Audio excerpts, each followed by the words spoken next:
த Lord. கர்த்தர் நல்லவர், அவர் கிருபை என்றும் உள்ளது. ஆமென். நம்ம எப்பவுமே நியூலி மேரிட் கப்பிள், புதுசாக கல்யாணம் ஆனவங்க, புதுசாக பாப்பா பிறந்திருக்கும், நியூ பார்ன் பேபி பிறந்திருக்கும், அல்லது புதுசாக வீடு வாங்கியிருப்பாங்க, ஒரு சிலர் புதுசாக நகைகள் வாங்கியிருப்பாங்க, வாகனங்கள் வாங்கியிருப்பாங்க, இன்னும் நிறைய பேருக்கு புது ஸ்கூலில் ஜாயின் பண்ணுறது, அல்லது புது காலேஜில் ஜாயின் பண்ணுறது, ஒரு புது வேலையில் ஜாயின் பண்ணுறது, இப்படி புதுசாக என்ட்ரி ஆகும்போது அல்லது புதுசாக நம்ம லைஃப்பில் கிடைக்கும் பொழுது நம்மளுக்கு ஒரு தனி சந்தோஷம், தனி மகிழ்ச்சி, அதில் ஒரு என்ஜாய்மெண்ட், ஜாலி இருக்குது. கரெக்டாக அதே மாதிரி தான் நம்மளுக்கு ஒவ்வொரு புது வருஷத்துலேயும் ஒரு புது நம்பிக்கை நம்மளுக்கு கிடைக்குது. சரி, இந்த வருஷமாவது நம்ம லைஃப்பில் ஒரு சேஞ்ச் உண்டாகும், ஒரு மாற்றம் உண்டாகும், நன்மை உண்டாகும் அப்படின்னு சொல்லிட்டு நிறைய புத்தாண்டுகளை நம்ம செலிப்ரேட் பண்ணுறோம். நம்ம ஜனவரி 1 ஹாப்பி நியூ இயர் அப்படின்ட்டு உலகமே செலிப்ரேட் பண்ணுது. சித்திரை திருநாள் அப்படின்னு சொல்லிட்டு ஏப்ரல் மாதம் 14ஆம் தேதியில் நம்ம வந்துட்டு தமிழ் புது வருஷத்தை நம்ம செலிப்ரேட் பண்ணுறோம். அதே மாதிரி உகாதி செலிப்ரேட் பண்ணுறோம், ஓணம் செலிப்ரேட் பண்ணுறோம், மொஹரம் செலிப்ரேட் பண்ணுறோம். எந்த ஆண்டா இருந்தாலும் சரி, நம்ம அதை சந்தோஷமா வரவேற்கிறோம், நம்ம ப்ரிப்பேர் ஆயிடுறோம், ரெடி ஆயிடுறோம், புது வருஷத்துக்குள்ள நம்ம நுழைய போறோம் அப்படின்னு சொல்லிட்டு. ஏன்னா நம்மள ஆண்டவர் கடந்த ஆண்டெல்லாம் கண்மணி போல பாதுகாத்து, ஏந்தி தாங்கி சுமந்து தப்பு வித்து பாதுகாத்து வழிநடத்தி வந்திருக்கிறாரு. தேவைகள் எல்லாம் சந்திச்சிருக்கிறாரு. எவ்வளவோ உபத்திரவங்கள் பாடுகள் இருந்தாலும் அதையெல்லாம் ஜெயிச்சு இன்னைக்கு நம்ம உயிரோடு நிற்கிறது ஆண்டவருடைய கிருபை, தயவு. ஆமென். அதனால நம்ம இந்த புது வருஷத்தை சந்தோஷமா செலிப்ரேட் பண்றோம். அது எந்த புது வருஷமா இருந்தாலும் சரி, உகாதி அல்லது சித்திரை திருநாளா இருக்கட்டும், மொஹரமா இருக்கட்டும், ஓணமா இருக்கட்டும், ஹாப்பி நியூ இயர்னு சொல்ற உலகமே செலிப்ரேட் பண்ற ஜனவரி 1 இருக்கட்டும், எல்லாருமே எல்லா புது வருஷத்தையுமே நம்ம அவ்வளோ சந்தோஷமா வரவேற்கிறோம், ஹாப்பியா நம்ம செலிப்ரேட் பண்றோம். ஓகேவா?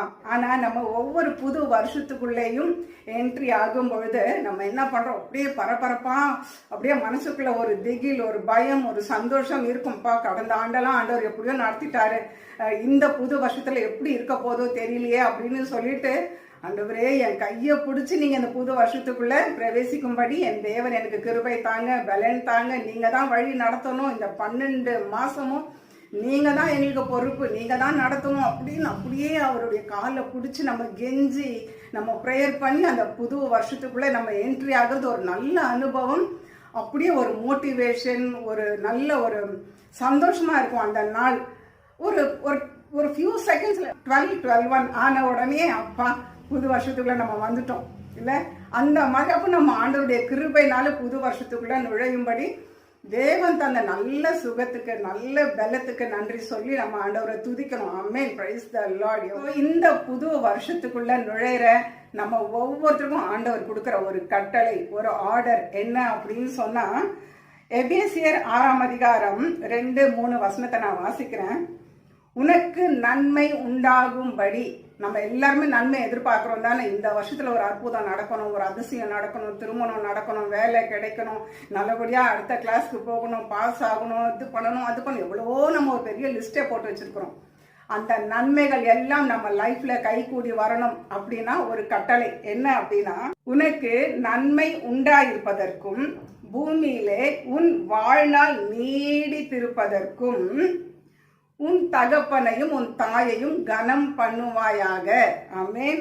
கனம் பண்ணுவாயாக என்பதே வாக்கு தத்தமுள்ள முதலாம் கற்பனையா இருக்குது. இந்த ஹோல் பைபிள், இந்த ஃபுல் பைபிள்லயே முதலாம் கற்பனை எப்படி, ஜனவரி 1, சித்திரை 1, மொஹரம் 1, ஓணம் 1, ஒவ்வொரு புது வருஷத்தையும் ஃபர்ஸ்ட் டேவை நம்ம எப்படி செலிப்ரேட் பண்றோமோ அதே மாதிரி பைபிள்லையும் ஃபர்ஸ்ட் வாக்கு தத்தம் என்ன அப்படின்னா, உன் தாயையும் உன் தகப்பனையும் கனம் பண்ணுவாயாக. எத்தனை பேர் நம்ம இன்னைக்கு அம்மா அப்பாவுக்கு மரியாதை கொடுக்குறோம்?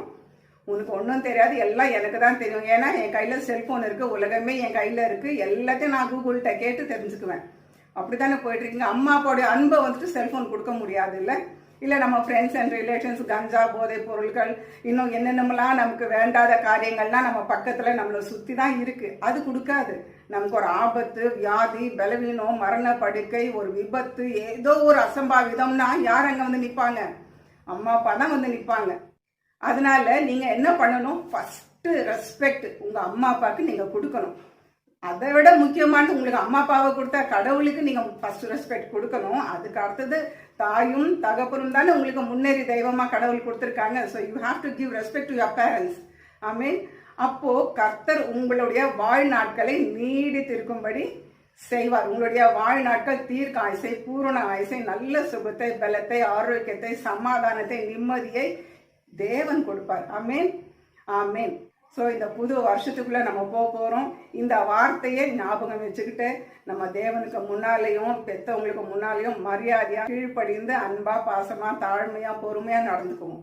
ஆமேன், ஆமேன். Have a blessed day. God bless you. Bye bye.